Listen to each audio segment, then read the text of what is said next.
For most of human history, the world's largest island was simply in the way. Greenland sits between the North Atlantic and the Arctic Ocean, a landmass larger than Mexico, covered in ice nearly a mile deep, with a population smaller than a mid-sized American suburb. No major trade routes ran through it. No army wanted to hold it. No empire bothered to claim it beyond a diplomatic formality. The United States once offered Denmark $25 million to buy the place. Denmark said no. The year was 1946. Washington shrugged and moved on. Today, the same conversation is happening again, except now it involves warships, rare earth mining contracts, and the largest Arctic military buildup in 30 years. The United States has returned to the table. So has China. Russia has been there for a decade. The European Union has started paying attention. The question isn't why Greenland is suddenly valuable.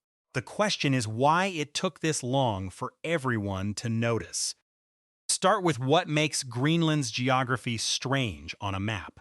Most people see the island and think big, cold, empty. Those three things are true, but they miss the fourth thing, the one that actually matters to the governments circling it right now. Greenland is a hinge. Draw a line from the eastern seaboard of the United States to the ports of northern Europe. Then draw a line from Asia's Pacific coast to those same ports, going around the top of the world through the Arctic. Both lines pass within striking distance of Greenland. It sits at the intersection of two potential future shipping corridors, and between them and the open Atlantic lies a choke point NATO calls the Juke Gap. Juke stands for Greenland, Iceland, United Kingdom. It's the narrow band of deep water between those 3 points through which anything traveling between the North Atlantic and the Arctic must pass. In both world wars, this gap was where Allied navies tried to stop German submarines from reaching the supply lines to Britain. During the Cold War, it was where NATO expected Soviet submarines to transit if war broke out. The gap was never irrelevant. It was always the strategic key to the North Atlantic. What changed is that the gap is being contested again, and Greenland controls the western end of it. Here's the part that doesn't make sense on the surface. The Cold War ended 35 years ago. The threat that made the Juke Gap critical should have faded with it. For a while, it did. The United States closed upgrades at Thule Air Base in the 1990s. NATO reduced its Arctic naval presence. The whole theater was deprioritized in favor of counterterrorism and the Middle East. And then something shifted. Russia's 2014 annexation of Crimea restarted the conversation. Russian submarine activity in the North Atlantic, which had dropped to near zero after 1991, climbed back toward Cold War levels through the 2010s. By 2022, NATO was conducting more exercises in the gap than at any point in the previous 2 decades. The quiet period turned out to be an anomaly, not a new normal. That's not a coincidence. Geography doesn't change. The strategic logic that made the Juke Gap important in 1942 is the same logic that makes it important today. What changed was that the great power competition that activates that logic came back. Greenland, which anchors the western side of that gap, came back with it, and it brought something else, something that has nothing to do with submarines. To understand the second strange reason everyone is circling Greenland, you have to go underground. Beneath the ice sheet lies one of the largest deposits of rare earth elements on the planet. 17 minerals with names most people can't pronounce. Neodymium, dysprosium, terbium, praseodymium. These aren't exotic curiosities. They are the physical inputs that make modern technology function. Electric motors, guided missile systems, wind turbines, smartphones. The global transition away from fossil fuels, which every major economy is pursuing to varying degrees, is built on these materials. The strangest part? Most people assume rare earths are geologically rare. They're not. They're actually fairly abundant in the Earth's crust. What's rare is processing capacity, and China figured this out before anyone else did. China currently controls somewhere between 60 and 80% of global rare earth processing. The facilities that turn raw ore into the refined materials manufacturers actually need. That dominance wasn't an accident. China invested in this capability deliberately over decades, and by the time the rest of the world noticed, the dependency was already baked in. The trade tensions that sharpened through the 2020s made Western governments sharply aware of what it means to be downstream. In a supply chain, your strategic rival controls. Greenland's deposits, including a site called Kvanfjeld in the island's south, could change that balance. Early assessments suggest the deposit is commercially significant on a global scale, large enough to justify extraction investment that would normally require a stable, politically cooperative jurisdiction, which is exactly what makes the politics so complicated. We spent time going through documentation on the 2021 Greenlandic election, and one detail kept standing out.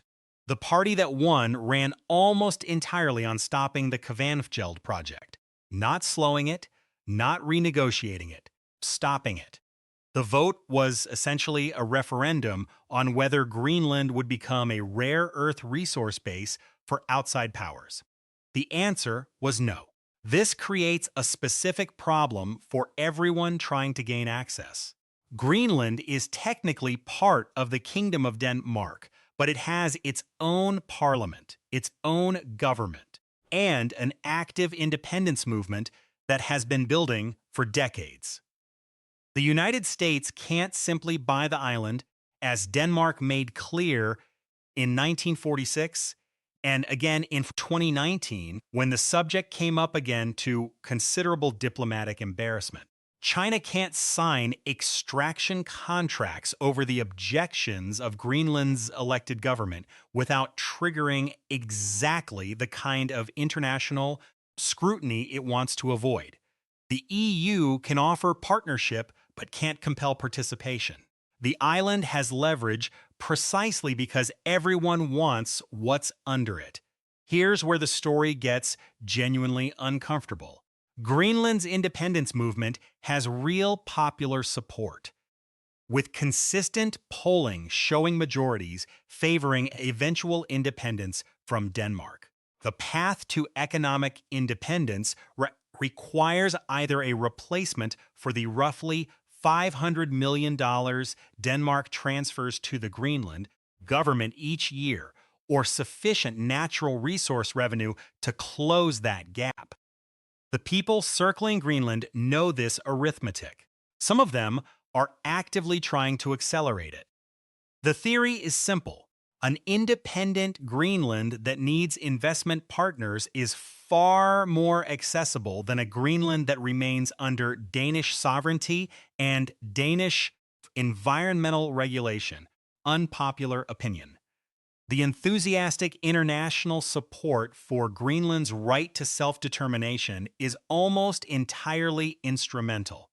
Countries that routinely frustrate independence movements elsewhere become vocal supporters of Greenlandic autonomy. The moment the mining deposits are mentioned, what they actually support is Greenland's right to make decisions that happen to benefit the people offering that support. Greenland's voters are not confused about this dynamic. It is one of the reasons the trust deficit between the island's government and outside investors runs as deep as it does. What do you think? Is international interest in Greenland an opportunity for the independence movement, or just a newer version of the same extraction dynamic the island has been subject to for 300 years. And yet, climate dimension complicates even this. Greenland is melting. The ice sheet is losing mass at a rate that would have seemed alarmist as a projection 20 years ago, but is now simply observable measurement. The melting has two effects relevant to this story. First, it exposes more coastline, more rock, and more mining access, with deposits that were previously under ice becoming reachable. Second, it opens the Arctic shipping routes. The northern sea route along Russia's Arctic coast is already navigable during summer months.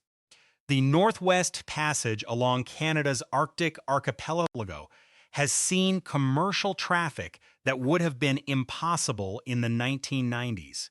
A fully open transpolar route straight over the top of the world remains years away, but the trajectory is clear.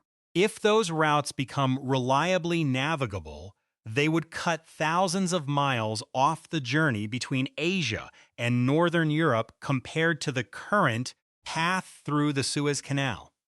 Greenland sits at the Atlantic end of all three corridors. Whatever comes through the Arctic has to pass near it. The island's value as a way station, a refueling point, a military position, all of it compounds as the ice retreats. The irony is not subtle. The same environmental transformation causing real harm to Greenland and its people is simultaneously the mechanism that makes the island strategically valuable to the countries whose industrial output has done the most to drive that transformation. The people most affected by the melting are now surrounded by suitors who arrived precisely because of the melting.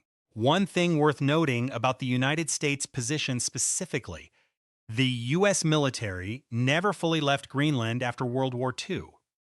Thule Air Base, now called Pituffik Space Base, has operated continuously since 1943. It hosts ballistic missile, early warning radar, and space surveillance systems. Washington has been running a de facto military presence on the island for 80 years, largely out of public view, while periodically offering to purchase the island outright. The offer to buy and the existing base aren't contradictory positions. They're the same position. The United States believes Greenland is too important to leave to chance and has been acting on that belief quietly for most of a century. The current diplomatic noise is the latest version of a conversation that never actually stopped. Makes Greenland's situation unusual isn't great power interest. Plenty of places attract that. What's unusual is the clarity of the leverage structure. The population is small enough that its political choices actually matter. The government has real authority, the independence movement has real momentum, and the things underneath the ice are real enough that outside powers can't simply override Greenland's preferences the way larger powers sometimes can with smaller dependencies. Greenland's value was always there. What changed wasn't the island. It was the climate, the technology, and the rivalry that finally made its position matter. Geography doesn't move, but which parts of it matter does. If you want to understand why the places that seem least important today often define the next 50 years, this channel is worth following. Comment below. Does Greenland achieve independence within a generation? The economics are moving in one direction. The politics are complicated, and every country circling the island is quietly betting on a specific outcome.